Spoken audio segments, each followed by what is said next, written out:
Sahabat Shalom, Bapak Ibu Saudara sekalian, Bapak Yahweh pasti memberkati saudara-saudara sekalian.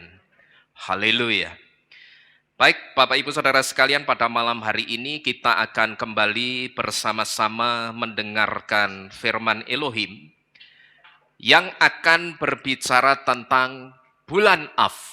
Hati-hati dengan mulutmu. Kalau bulan Tamus kemarin, kita disuruh hati-hati dengan apa kita? Masih ingat enggak? Kalau bulan Tamus kemarin kita disuruh berhati-hati dengan apa kita? Kita harus hati-hati sama mata kita. Ya. Nah, kalau di bulan Av ini kita harus berhati-hati dengan mulut kita.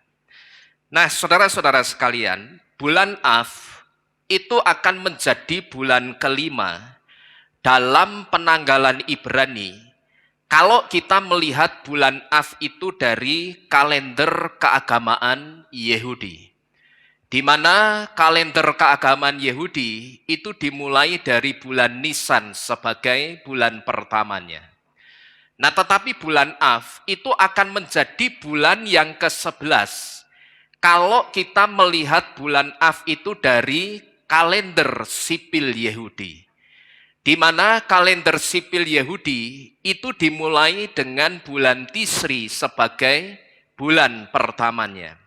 Jadi sekali lagi saya ulangi, bulan Av itu bisa jadi bulan kelima, tetapi juga bisa jadi bulan ke-11 dalam penanggalan Ibrani. Tinggal kita itu melihatnya dari kalender yang mana. Kalau kita melihatnya dari kalender keagamaan Yahudi, maka bulan Av itu akan menjadi bulan yang kelima. Karena kalender keagamaan atau kalender rohani Yahudi itu dimulai dengan bulan Nisan sebagai bulan pertamanya. Maka kalau diurutkan, bulan Nisan, Iyar, Sivan, Tamus, dan Av itu ada di urutan yang kelima. Nah, tapi kalau kita melihat bulan Av itu dari kalender sipilnya Yahudi, di mana kalender sipil itu dimulai dari bulan Tisri sebagai bulan pertamanya. Kalau saudara ngitung dari bulan Tisri sebagai bulan pertamanya, saudara hitung terus nama-nama bulannya, nanti bulan Av itu akan ketemu sebagai bulan ke-11 dalam penanggalan Ibrani, tetapi ini kalau kita lihat dari kalender sipil. Tetapi kalau kita lihat dari kalender keagamaan, bulan Av tadi bulan yang keberapa? Bulan yang kelima. Nah, saudara-saudara sekalian, kalau kita berbicara tentang bulan Av, sebetulnya ada dua peristiwa besar yang terjadi di bulan Av ini. Dan melalui dua peristiwa besar ini, kita akan tahu seperti apa sifat Bapa Yahweh itu. Dan peristiwa besar pertama adalah penghancuran bait suci yang diperingati setiap tanggal 9 bulan Av. Yang kemudian peristiwanya itu kita kenal dengan perayaan apa? Tis'a B'Av. Tisa artinya itu 9 dan Av itu nama bulannya. Jadi Tis'a B'Av artinya itu hari raya tanggal 9 bulan Av. Dan perlu kita ketahui saudara, tanggal 9 Av itulah tanggal di mana 10 pengintai Israel mereka itu kembali dari mengintai tanah Kanaan. Nah, cuman sayangnya ketika mereka kembali mengintai dari tanah Kanaan, sayangnya pada waktu itu berita yang mereka bawa tentang Kanaan itu bukan berita yang didengar baik di telinganya Bapak Yahweh, tetapi satu berita yang didengar jahat di telinganya Bapak Yahweh. Sehingga pada waktu itu yang terjadi apa saudara? Ketika 10 pengintai ini kembali dengan membawa berita yang jahat tentang Kanaan, waktu itu orang-orang Israel lainnya itu jadi ketakutan. Sekalipun saya katakan pada waktu itu, kalau kita melihat di dalam kitab suci, apa yang dibawa atau berita yang dibawa oleh 10 pengintai tentang tanah Kanaan, memang itu keadaan yang sesungguhnya tentang tanah Kanaan. Memang. Cuman yang disayangkan ketika mereka menyampaikan berita tentang Kanaan itu, waktu itu mereka menyampaikannya itu dengan penuh ketakutan. Sehingga ketika orang-orang Israel yang melihat dari kejauhan, begitu 10 pengintai itu kembali dengan penuh ketakutan, begitu sampai ditanya, kenapa kamu kok ketakutan? Lalu diceritakanlah, wah, Kanaan itu begitu mengerikan. Kanaan itu negeri yang penuh dengan raksasa-raksasa. Kanaan itu negerinya orang-orang yang makan orang. Kamu tahu enggak? Kalau kita ke sana, kita itu cuman seperti belalang. Karena mereka itu orang-orang yang makan orang. Mereka adalah kanibal semua. Lah begitu orang-orang Israel mendengar ini, mereka jadi ketakutan dengan tanah perjanjian, saudara-saudara sekalian. Dan berita jahat inilah yang kemudian membuat kehidupan orang-orang Israel jadi berputar-putar di padang gurun selama 40 tahun, saudara-saudara sekalian. Nah, dari sini saudara kita belajar, lidah atau mulut itu memiliki peranan yang sangat penting untuk kehidupan seseorang.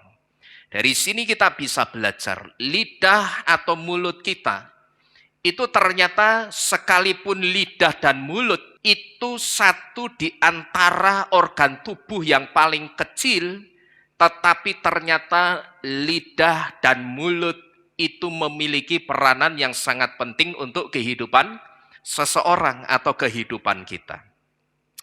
Nah, Midras Yehudi memberitahu kita satu hal. Ada 2 kejahatan lidah atau 2 kejahatan mulut yang dampaknya itu tidak hanya berbahaya, tetapi dampaknya itu sangat berbahaya.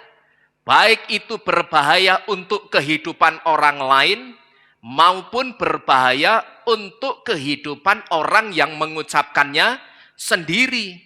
Dan 2 kejahatan lidah atau 2 kejahatan mulut itu namanya lason hara dan rehilut. Lason hara dan rehilut itu apa? Lason hara itu ucapan yang dipandang Bapak Yahweh sebagai dosa.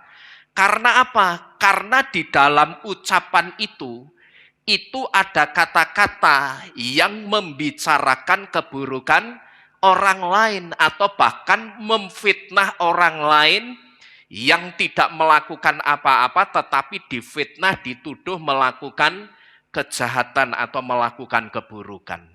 Ini kalau lason hara. Sedangkan rehilut itu dari kata rehel, yang kalau secara letterlek, rehel itu artinya gosip. Nah, tetapi rehel yang dimaksud di sini, ini sebetulnya rehel yang mengacu kepada seorang pedagang atau mengacu kepada seseorang yang hidupnya itu berpindah-pindah tempat. Yang kemudian orang yang hidupnya berpindah-pindah tempat ini atau pedagang yang hidupnya berpindah-pindah tempat ini kemudian menjadi satu gambaran dari orang yang menyebarkan cerita atau menyebarkan informasi tentang seseorang, tetapi ketika dia sebarkan informasi itu, informasinya itu tidak disaring dulu, tetapi langsung disampaikan begitu saja kepada yang bersangkutan atau kepada orang lain, yang akhirnya justru menimbulkan apa itu? Pertikaian atau pertengkaran. Nah, 10 pengintai yang kembali dengan berita jahatnya tentang Kanaan, sebetulnya tanpa mereka sadari, mereka itu sudah melakukan 2 kejahatan lidah ini. Mereka itu tidak hanya lason hara, mulut mereka mulutnya 10 pengintai itu tidak hanya lason hara, tetapi mulutnya 10 pengintai itu juga rehilut. Sekalipun sekali lagi saudara, apa yang mereka katakan tentang Kanaan, memang itulah yang mereka lihat tentang Kanaan. Cuman sayang ketika mereka menyampaikannya, mereka itu menyampaikannya dengan penuh rasa apa tadi? Dengan penuh rasa ketakutan. Sehingga ketakutan mereka itu menular kepada orang-orang Israel. Dan di situ orang-orang Israel jadi apa? Mereka jadi overthinking. Mereka jadi negative thinking sama Bapak Yahweh. Loh sakjane Bapak Yahweh itu gimana sih? Katanya melepaskan kita dari Mesir, dari tanah perbudakan. Mau dijadikan orang-orang merdeka. Lah kok ini malah kita mau dijadikan makanannya raksasa-raksasa di Kanaan. Itu sakjane Bapak Yahweh piye? Nah di situ otomatis image-nya Bapak Yahweh itu juga jelek saudara. Karena orang Israel tadi berpikir apa? Katanya mau dibebaskan, tapi kok tempat pembebasannya itu isinya apa? Raksasa-raksasa yang makan orang. Bahkan kami itu cuman kelihatan seperti seekor belalang. Di situ orang-orang Israel itu jadi negative thinking sama Bapak Yahweh. Maka disitulah pada waktu itu Bapak Yahweh itu marah. Dan itulah yang membuat kehidupan orang-orang Israel itu jadi berputar-putar di padang gurun selama 40 tahun. Dan inilah awal dari kehidupan orang-orang Israel yang pada waktu itu justru berputar-putar selama 40 tahun di padang gurun. Dan di dalam kehidupan kita saudara, kita tidak bisa menampik kehadiran orang-orang yang mulutnya seperti itu. Di dalam kehidupan kita, kita tidak bisa menampik kehadiran orang-orang yang mulutnya itu lason hara dan mulutnya juga rehilut. Nah tetapi bukan berarti kalau kita tidak bisa menampik kehadiran mereka, bukan berarti kita tidak bisa menghindari orang-orang yang seperti itu. Kalau saudara ketemu dengan orang-orang yang ketika dia bicara, saudara dengarkan arah pembicaraannya itu sudah lason hara dan rehilut, seharusnya saudara cepat-cepat tinggalkan. Karena apa? Karena kalau tidak saudara cepat-cepat tinggalkan orang itu, saudara tidak jaga jarak dengan orang yang seperti itu, saudara perhatikan baik-baik, lason hara dan rehilut itu nular. Saudara percaya atau tidak? Lason hara dan rehilut itu menular. Ya, lason hara dan rehilut itu menular. Jangankan lason hara dan rehilut yang nular, orang angop saja nular enggak saudara? Nular. Lo coba sini angop, nanti sebelah sini kan melu angop sisan. Lo ini kalau kita bicara sama-sama pakai mulut, angop pakai apa? Mulut. Lason hara rehilut pakai mulut juga. Ya toh, jangankan lason hara rehilut, orang anggap duduk sebelahan saja itu bisa nular.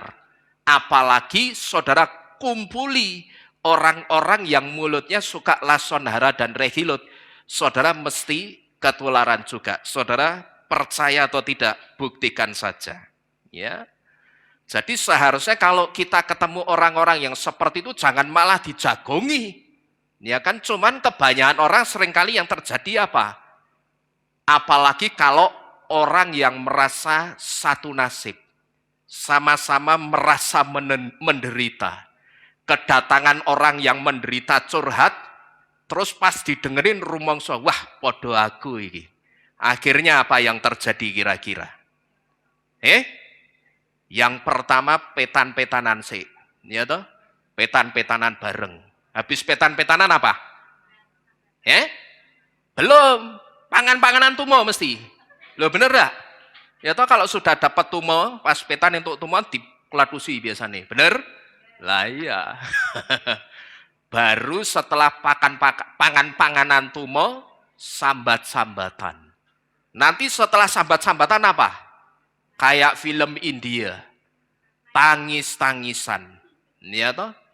Setelah tangis-tangisan, merasa senasib bersama.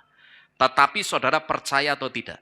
Berawal dari petan-petanan ini, bisa jadi paten-patenan loh saudara.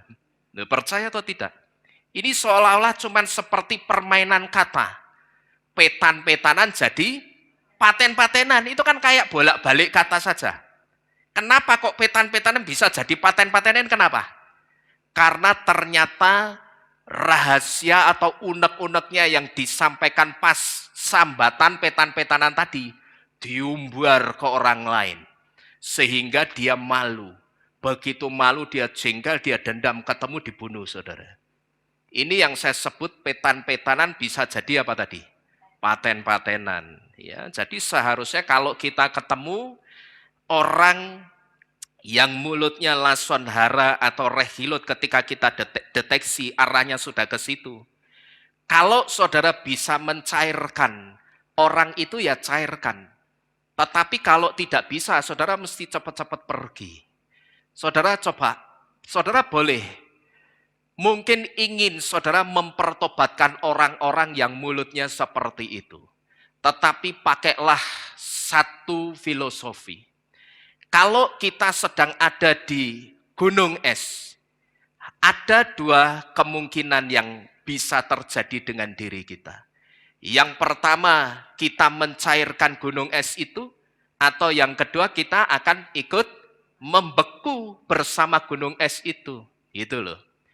Kalau kita bisa cairkan, artinya kita pertobatkan, kamu jangan jadi orang yang lason hara.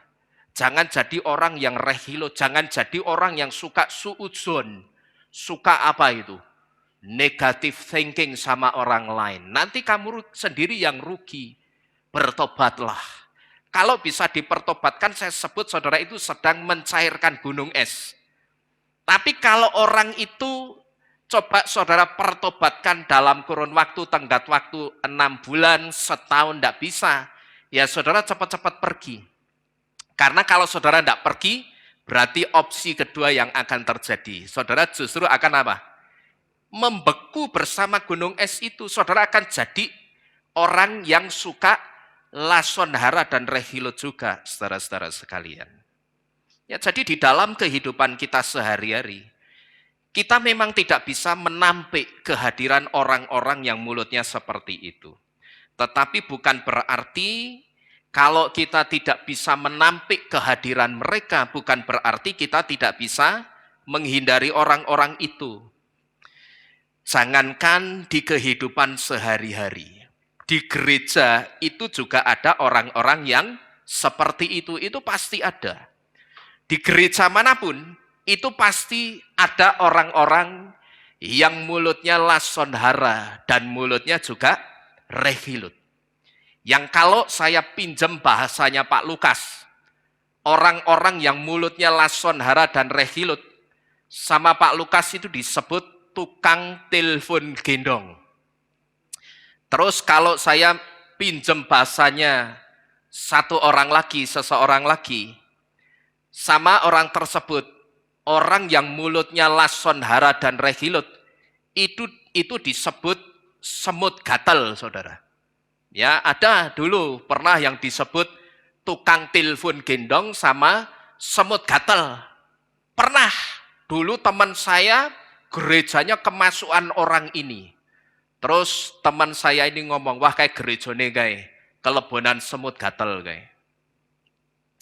Di sini pun juga pernah ada saudara, orang-orang yang jadi tukang telepon gendong dan orang-orang yang jadi semut gatal. Nah, tetapi sekarang saya bersyukur karena tukang telepon gendong dan semut gatalnya sudah tidak ada di sini. Dan biasanya saudara buktikan, kehadiran orang-orang yang mulutnya seperti itu, di mana-mana itu pasti akan bikin masalah. Nanti di sini dia dapat informasi tentang kehilat kita. Begitu dia kena masalah di sini, dia pindah ke tempat ibadah yang lain. Masalah yang di sini ini akan diumbar ke tempat ibadah yang lain. Nanti di tempat ibadah B, dia kena masalah di tempat itu, dan dia tahu rahasia tempat itu akan diumbar lagi ke tempat ibadah yang lain. Jadi saudara percaya atau tidak, keberadaan orang seperti itu, yang mulutnya lason, hara, dan rehilut, di mana-mana pasti orang seperti itu akan bikin masalah. Dan inilah yang dulu terjadi dengan orang-orang Israel. Ketika ada 10 orang Israel saja, perhatikan baik-baik. Ketika ada berapa orang? 10 orang Israel saja, saya kasih tendensi saja, 10 orang Israel saja. Kenapa saya sebut saja berkali-kali itu kenapa? Karena kalau dibandingkan dengan jumlahnya orang-orang Israel yang keluar dari tanah perbudakan Misraim, 10 orang itu mungkin 0,0000001-nya jumlah orang-orang Israel yang keluar dari Mesir. Tetapi kalau kita perhatikan, begitu ada 10 orang Israel saja yang mulutnya lason, hara, dan rehilut, waktu itu perjalanan orang-orang Israel ke tanah perjanjian itu berhenti, dan kehidupan mereka, kalau saya renungkan, itu seperti orang yang kena, kalau orang Jawa bilang itu kena oyot memang. Ngerti saudara? Kena oyot memang itu muter-muter terus di padang gurun. Mereka jalan ke sana, tapi nanti ngerti-ngerti balik lagi ke tempat yang sama. Dan itu terus terjadi selama 40 tahun. Jadi dari sini saudara kita bisa melihat dua kejahatan lidah ini. Ini tidak hanya berbahaya, tetapi dua kejahatan lidah ini sangat berbahaya. Dan di depan ini kita bisa melihat dua kejahatan lidah ini tidak hanya kena ke orang lain, tetapi kena juga ke orang yang mengucapkannya sendiri. Dua kejahatan lidah yang namanya lason, hara, dan rehilut, itu tidak hanya kena ke orang lain, tidak hanya kena ke orang yang kita bicarakan, tetapi ke kita sendiri yang membicarakan keburukan orang lain. Kita sendiri yang membicarakannya itu juga bisa kena. Inilah yang saya sebut kejahatan dua lidah jahat ini. Ini tidak hanya berbahaya, tetapi sangat berbahaya. Jadi berhati-hatilah dengan mulut kita. Karena apa yang kita ucapkan, itulah yang akan kita ciptakan. Jadi ucapkanlah yang baik-baik, supaya yang kita ciptakan itu juga yang baik-baik juga. Amin. Ini yang pertama. Kemudian yang kedua. Peristiwa kedua yang juga terjadi di bulan Av, dikenal dengan perayaan Tu B'Av atau hari raya tanggal 15 bulan Av. Atau hari raya Tu B'Av itu dikenal juga dengan hari raya apa ini? Cinta. Kalau tadi Tisa B'Av itu tanggal 9 bulan Av, sekarang nama hari rayanya apa? Tu B'Av, yaitu hari raya tanggal 15 Av atau hari raya cinta. Nah, di hari raya cinta ini, perempuan-perempuan Yahudi dari semua kalangan yang belum menikah, itu akan memakai pakaian putih yang sama sebagai simbol kesetaraan. Dan mereka juga akan menari-nari di kebun anggur. Dan hari raya cinta ini sekaligus menjadi titik balik di mana orang-orang Israel boleh menikah dengan orang-orang Israel dari suku manapun. Yang dimaksud pakai pakaian putih sebagai simbol kesetaraan, itu supaya tidak kelihatan mana yang miskin dan mana yang kaya. Maka mereka tidak boleh di acara Tu B'Av ini ada yang pakaiannya selewah-selewah, beda-beda, itu tidak boleh. Jangan sampai nanti ada yang pakai pakaian ungu, terus ada yang pakai pakaian hijau. Terus nanti orang mengenali, oh yang pakai pakaian ungu itu orang kaya, tapi yang pakai pakaian hijau itu orang miskin. Nah, jangan sampai orang mengenali seperti itu, maka mereka disuruh pakai pakaian putih yang sama sebagai simbol kesetaraan, supaya tidak kelihatan mana yang miskin dan mana yang kaya. Nah, sebelumnya saudara, orang-orang Israel itu hanya boleh menikah dengan orang Israel dari suku yang sama. Maka kalau kita memperhatikan di dalam kitab suci, ketika Eliezer itu disuruh Abraham cari mantu, Eliezer itu dipeseni sama Abraham apa? Eliezer, sekarang coba kamu carikan mantu untuk aku, untuk anakku Yitzhak. Tapi dengar baik-baik ya, jangan sekali-sekali kamu cari mantu dari orang-orang Kanaan, tapi carilah mantu dari sanak saudaraku. Lah ketika Abraham mengatakan carilah mantu dari sanak saudaraku, jangan dari orang-orang Kanaan, itu artinya sebelum ada perayaan Tu B'Av ini, orang-orang Yahudi itu hanya boleh menikah dengan orang-orang Yahudi tetapi dari satu suku yang sama. Mereka tidak boleh menikah menyeberang suku atau dengan suku yang lain campur, itu tidak boleh saudara. Nah tetapi sejak peristiwa Tu B'Av, aturan menikah hanya dengan satu suku yang sama, aturan itu dicabut. Aturan untuk orang-orang Israel menikah dengan orang Israel dari suku manapun sekarang sudah dicabut begitu ada perayaan Tu B'Av. Nah, saudara-saudara sekalian, ada beberapa hal tentang perayaan Tu B'Av ini. Yang pertama, orang-orang Israel yang diizinkan menikah dengan orang-orang Israel dari suku manapun ini, hal ini sekaligus menjadi satu gambaran keselamatan untuk kita yang adalah goyim atau orang di luar Israel. Yang awalnya mempelai atau kekasihnya Bapak Yahweh itu cuman orang-orang Israel, sekarang saudara dan saya, kita yang adalah goyim juga jadi mempelainya Yesua atau jadi mempelainya Elohim. Inilah yang seringkali saya sebut, melalui kematian Yesua, keselamatan itu terbagi untuk semua bangsa dan tidak lagi eksklusif miliknya orang-orang Israel. Jadi kalau saudara pernah mendengar saya mengatakan melalui kematian Yesua, keselamatan itu tidak lagi eksklusif miliknya orang-orang Israel. Tetapi keselamatan itu terbagi untuk bangsa-bangsa. Bahasa Ibraninya bangsa-bangsa apa itu? Goyim. Goyim itu siapa? Goyim itu saudara dan saya, orang-orang di luar Israel. Nah tetapi sekalipun untuk semua bangsa, bukan berarti keselamatan itu barang murahan saudara.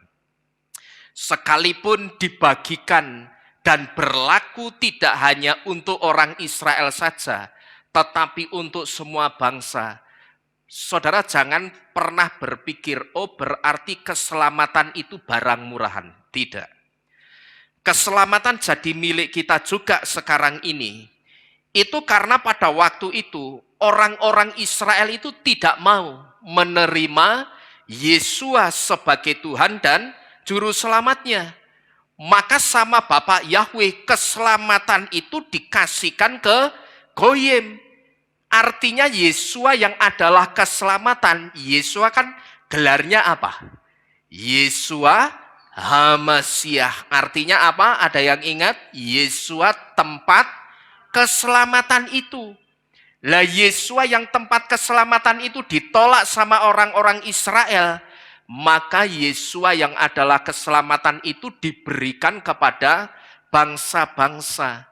Jadi saudara jangan pernah berpikir keselamatan dibagikan kepada bangsa-bangsa, diberikan kepada kita sekarang ini, oh berarti keselamatan dari Bapak Yahweh itu ternyata barang murahan. Tidak, saudara-saudara sekalian. Keselamatan jadi milik kita juga sekarang ini. Karena pada waktu itu orang-orang Israel itu tidak mau menerima Yesus sebagai Tuhan dan Juru Selamatnya. Maka diberikanlah sang keselamatan itu kepada Goyim atau kepada kita. Karena bagi Bapak Yahweh, saudara, menolak Yesus itu sama saja menolak Yahweh. Menolak Yesus sama saja menolak keselamatan. Dan menolak Yesus sebetulnya tanpa mereka sadari dalam pikiran mereka. Menolak Yesus itu sama saja menolak yang mereka sebut dengan Hashem dan Adonai. Ya, menolak Yesus itu sebetulnya tanpa mereka sadari. Mereka itu sudah menolak yang mereka sebut dengan Hashem dan Adonai. Yang adalah siapa? Hashem itu Bapak Yahweh. Maka keselamatan itu diberikan kepada Goyim. Jadi kalau sekarang ini ada Goyim yang justru menolak Yesus, saya sebut ini Goyim keblinger, saudara. Goyim yang tidak akan pernah diselamatkan. Siapapun itu orangnya, kamu Goyim menolak Yesus, kamu adalah Goyim yang tidak akan pernah diselamatkan. Karena sekali lagi, menolak Yesus sama saja menolak keselamatan. Menolak Yesus itu tidak hanya menolak Bapa Yahweh, tetapi menolak Yesus itu sama saja menolak keselamatan. Kenapa kok saya katakan menolak Yesus itu sama saja menolak Yahweh? Karena di dalam Tu Be'av atau di dalam hari raya tanggal 15 Av atau di hari raya cinta, di situ sebetulnya ada Bapak Yahweh yang sangat mencintai dan mengasihi orang-orang Israel. Nah, tetapi Bapak Yahweh yang ada di dalam perayaan Tu Be'av ini, Bapak Yahweh yang sangat mencintai dan mengasihi orang-orang Israel ini tidak disadari oleh mereka kalau Bapak Yahweh itu sebetulnya ada di Tu Be'av ini. Ya, ini saya kasih gambar, saya besarkan ini. Ini kan Tu Be'av in the park. Mereka bilang perayaan hari raya cinta di taman atau di kebun anggur. Nah, tetapi sekalipun mereka mengatakan Tu Be'av in the park atau merayakan hari raya cinta di kebun anggur, tetapi ternyata pikirannya itu tidak menyadari kalau di perayaan Tu Be'av itu sebetulnya ada Bapak Yahweh. Di mana Bapak Yahweh bisa kita temukan di perayaan Tu Be'av itu? Kata Av, di dalam kata Tu Be'av, Av itu artinya father atau Bapa. Sedangkan kata Tu di dalam kata Tu Be'av, sebetulnya Tu di dalam Tu Be'av ini, Tu itu sebetulnya siapa ini? Bapak Yahweh sendiri. Dan hal ini juga masih tidak disadari oleh orang-orang Israel, saudara-saudara sekalian. Sekalipun setiap tanggal 15 bulan Av, kalau sekarang ini tanggal 5 Av, berarti 10 hari ke depan ketika mereka nanti merayakan Tu Be'av, saya sih berharapnya mereka sudah menyadari bahwa di perayaan hari raya cinta yang mereka rayakan 10 hari lagi, di situ itu ada Yahweh, di situ itu sebetulnya ada Yesus. Saya sih berharapnya mereka menyadari hal itu dan mereka ngerti kalau ada Yesus di situ, saudara. Nah, tetapi sayang, sampai sekarang ini masih banyak di antara mereka yang merayakan Tu Be'av in the park ini. Mereka masih juga tidak menyadari ada Bapak Yahweh di perayaan Tu Be'av yang mereka rayakan. Lah, ini maksudnya apa? Maksudnya Tu di dalam kata Tu Be'av itu sebetulnya Yahweh sendiri, itu maksudnya apa? Apa maksudnya ini? Ini maksudnya huruf tet dan huruf waw di dalam kata Tu di kata Tu Be'av ini. Huruf tet dan waw ini sebetulnya pengganti huruf yod dan huruf he yang dibaca Yah, yang adalah kependekan dari nama Yahweh, yaitu ketika mereka mengganti penulisan angka 15 yang harusnya 15 itu ditulis pakai huruf Ibrani Yod dan He, tetapi pada waktu itu mereka ganti dengan huruf Tet dan Waw. Karena apa? Karena orang-orang Yahudi itu sangat mensakralkan atau menguduskan nama Yahweh, saudara-saudara sekalian. Jadi kalau di sini tadi saudara bertanya-tanya, maksudnya apa? Di dalam kata tu, di kata tu beaf, tu itu sebetulnya Yahweh sendiri itu apa? Maksudnya yang saudara lihat di depan ini. Huruf tet dan huruf waw di dalam kata tu, di kata tu beaf ini, sebetulnya huruf tet dan waw itu pengganti huruf yod dan huruf he, yang ketika disambung atau dirangkai yod dan he ini akan dibaca apa? Yah, dan Yah itu kependekan dari nama Yahweh. Tetapi pada waktu mereka menulis angka 15 yang harusnya ditulis dengan huruf Yod dan He, karena Yod dan He itu kebaca Yah dan Yah itu kependekan nama Yahweh, mereka menggantinya dengan huruf Tet dan huruf Waw yang jumlahnya sama-sama 15. Kenapa kok dadak diganti itu kenapa? Karena orang-orang Yahudi itu sangat menguduskan nama Yahweh. Nah, di sini coba saudara perhatikan note yang saya tulis di sini. Huruf Yod dan huruf He yang nilainya 15 ini sebetulnya sama dengan huruf Tet dan Waw yang nilainya 15 juga. Dari mana? Huruf Yod nilainya itu 10 dan huruf He nilainya 5. 10 tambah 5 kalau dijumlah berapa? 15. Sedangkan Tet nilainya 9 dan Waw itu nilainya 6. 9 tambah 6 berapa ini? 15, saudara-saudara sekalian. Jadi tanpa mereka sadari, hari raya cinta yang mereka rayakan setiap tanggal 15 Av, itu sebetulnya menubuatkan Bapak Yahweh sendiri. Sedangkan kalau kita melihat di dalam kitab Yohanan atau Yohanes 10 ayat yang ke-30, di situ kita bisa melihat yang disebut Av sama Yesua itu Bapak Yahweh, gitu loh. Kitab Yohanan 10 ayat 30 dari kitab Ibrani di situ dikatakan Ani Wehaav Ehad, yang artinya aku Yesua dan Av atau Bapa Yahweh itu Ehad atau satu. Jadi Yahweh dan Yesua itu sama. Nah, tetapi hal ini tidak mereka sadari. Yang kedua, kalaupun ada di antara mereka yang ada yang menyadari bahwa di dalam setiap perayaan Tu Be'av di situ sebetulnya ada Yesua yang adalah Yahweh sendiri, mereka tidak mengakuinya, saudara-saudara sekalian. Maka keselamatan yang sebetulnya cuman untuk mereka, sekarang keselamatan itu diberikan juga untuk Goyim yang mau menerima Yesua sebagai Yahweh sendiri, dan juga diberikan kepada Goyim yang mau menerima Yesua sebagai Tuhan dan Juru Selamatnya. Saudara perhatikan ini baik-baik. Sejak saat itu, keselamatan itu diberikan kepada Goyim yang mau menerima Yesua sebagai Yahweh yang pertama.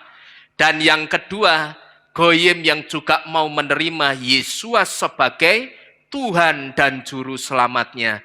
Keselamatan itu diberikan kepada mereka. Karena sekali lagi, tidak menerima Yesua tidak akan pernah diselamatkan. Tetapi menerima Yesua pasti diselamatkan. Maka kalau saya renungkan, kok sekarang ini justru ada orang-orang Goyim yang menolak Yesua. Wah, ini berarti orang-orang Goyim yang keblinger. Orang-orang Goyim yang salah jalan, yang salah pikiran, yang seharusnya ketika mereka menerima Yesua itu mereka pasti diselamatkan. Tetapi sekarang mereka membuang atau melepaskan keselamatan itu. Nah, saudara-saudara sekalian, inilah dua peristiwa yang terjadi di bulan Av ini. Di sini saudara, kita bisa melihat melalui Tisha B'Av, Kita bisa melihat terkadang Bapak Yahweh itu memang mengizinkan masalah persoalan ujian itu datang di dalam kehidupan kita. Ya, kalau kita perhatikan Tisha B'Av tadi untuk memperingati apa ini? Hari raya untuk memperingati dihancurkannya bait suci. Ini simbol dari masalah atau persoalan yang seringkali masalah persoalan ujian itu diizinkan datang di dalam kehidupan kita. Tetapi begitu kita melihat gambar yang sebelah kanan ini, yaitu perayaan Tu B'Av. Melalui Tu B'Av kita bisa melihat air mata yang tadinya ada di sini, air mata kita itu sekarang dirubah jadi tarian sukacita. Amin. Jadi melalui dua peristiwa yang terjadi di bulan Av ini, memang masalah persoalan ujian itu memang terkadang diizinkan Bapak Yahweh datang di dalam kehidupan kita. Tetapi kalau kita melihat satu peristiwa lagi yang masih terjadi di bulan Av, yaitu perayaan Tu B'Av.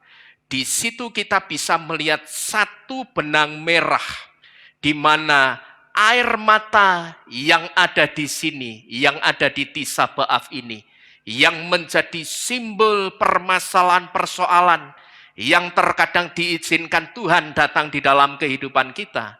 Masih di bulan yang sama, tidak lama kemudian, air mata tangisan itu dirubah Bapak Yahweh jadi apa? Kita baca sama-sama. Tari-tarian yang penuh dengan sukacita. Demikian pula dengan tangisan kita, saudara, untuk tempat ini. Saya percaya suatu hari kelak nanti, air mata kita pasti dirubah Bapak Yahweh jadi tarian sukacita untuk kemuliaan Bapak Yahweh di tempat ini. Amin. Saya sangat percaya itu. Sekarang mungkin kita sedang menangis, meratapi di hadapan Bapak Yahweh untuk rumah Elohim di tempat ini.